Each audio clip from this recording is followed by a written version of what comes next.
We have an update to the Stanford rape. I believe we covered it last January, if I remember correctly. We will provide a link to that video so you can see the details. But to give you an update, this was a swimmer named Brock Allen Turner, 20 years old now, and he was in March. He was convicted of assault with intent to commit rape of an intoxicated person, sexually penetrating an unconscious person with a foreign object, and sexually penetrating an intoxicated person with a foreign object on March 30th. Now, if you remember, she was completely blacked out, completely unconscious. That's when two other students at Stanford, they were riding bikes, they had witnessed it, and they immediately tried to tend to her, and this guy, Brock Allen Turner, ran. And since then, we now have a verdict. Even though that the prosecutors recommended a 6-year sentence, the judge, and the judge's name is Judge Persky. Judge Persky did not feel like the crime fit a 6-year sentence. He believes that Brock Allen Turner should get 6 months in county jail. He says a prison sentence would have a severe impact on him. I think he will not be a danger to others. Talking about a severe impact, we're going to call her survivor. In the article it says victim, but I like survivor. The survivor wrote the most powerful letter. It's rather long, but we will include the link, and please read it. I think it'll change. It'll change a lot for you. Read it in shifts. Like, you don't have to get through it all at once. It's so long. It's really intense. Like, you can come back to it, and yes, you should. I agree. I agree. Well, what I have here is she said to her rapist, Brock Allen Turner, convicted rapist, she said, first of all, she said that she didn't wake up till hours later, much later in the hospital, and she woke up to pine needles in her disheveled hair, dried blood on her hands and elbows. She had blood and abrasions in her vagina, and she had no idea what had happened. She said to him, "You took away my worth, my privacy, my energy, my time, my safety, my intimacy, my confidence, my own voice until today."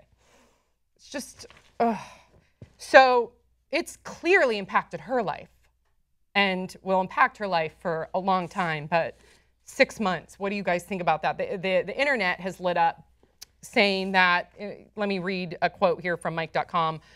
The judge's decision, all of this contributes to a culture where women are routinely sexually assaulted on college campuses. The results of Turner's hearing reveal how heavily our justice system is stacked against these women and in favor of their attackers.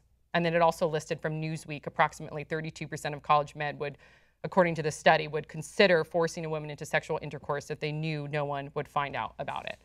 So again, this brings up, we've talked about rape culture on this show, and again, rape culture being like this culture that exists more so it's talked about with college campuses, this normative behavior. We've all seen some of those signs that have gone viral in fraternity houses where the sign will read, no means yes, and let's get the girls wasted. Not to say that this is all fraternities, but it does happen. Let's get people blacked out drunk, and if they get blacked out drunk, you can still have sex with them. They'll never know.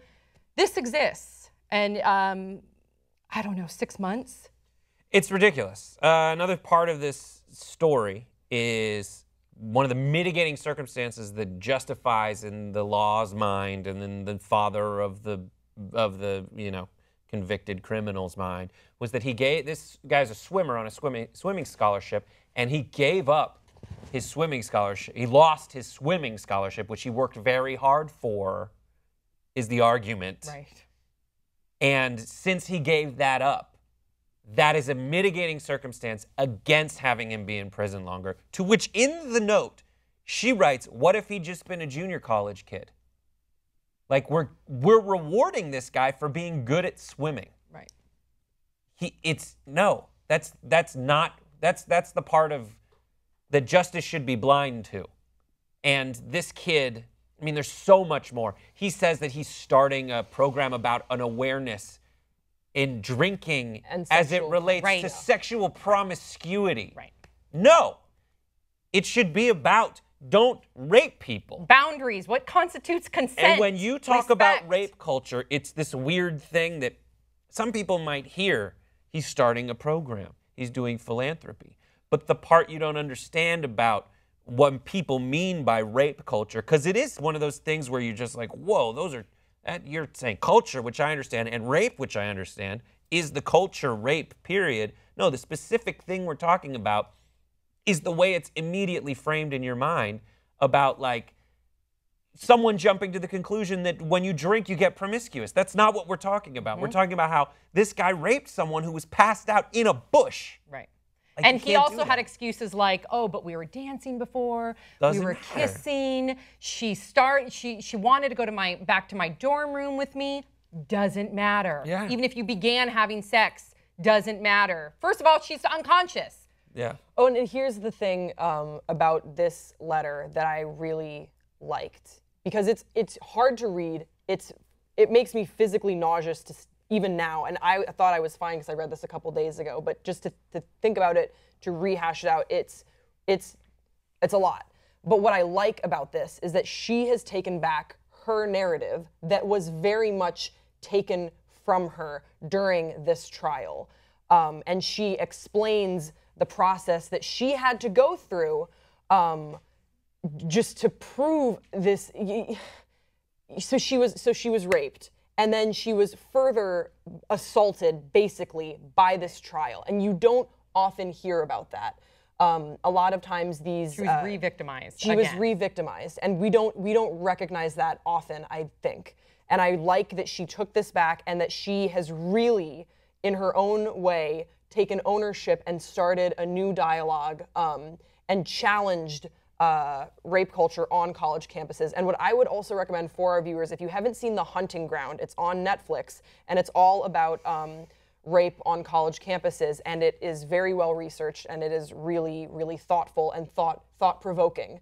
And I hope that silver lining to this whole situation, that we can start talking about this in a serious and meaningful way and take action so that we're not talking about his swimming record at the end of or whether or not she article. was promiscuous or not. She didn't want to go out shit. then. Like, we have got to do better than that.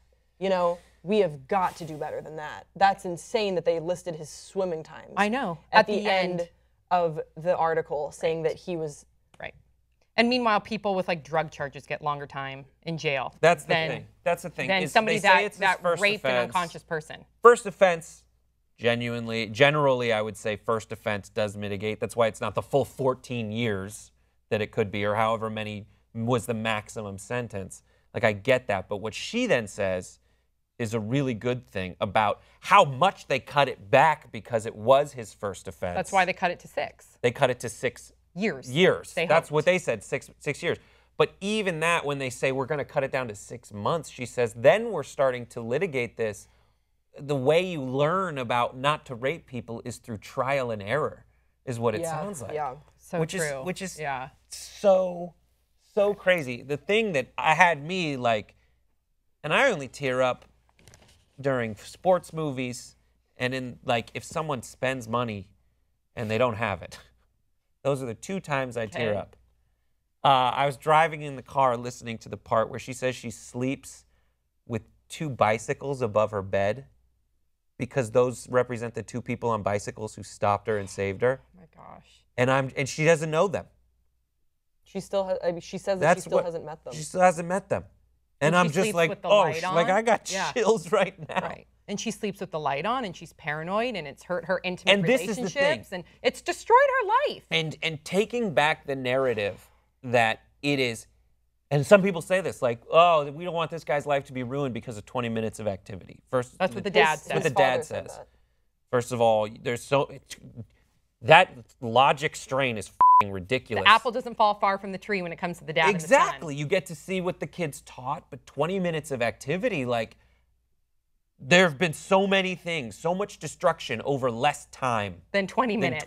Like, once you're going into it's 20 minutes. Like, dude, that's a long time to be like, I probably shouldn't be doing this. Right. But that is what's really frustrating. We have to go. We could talk about this, I think, forever. And we hope that you guys please keep the conversation going, and please read her letter. And if you have not seen our previous video, I would suggest watching that first. And we'll see you next time.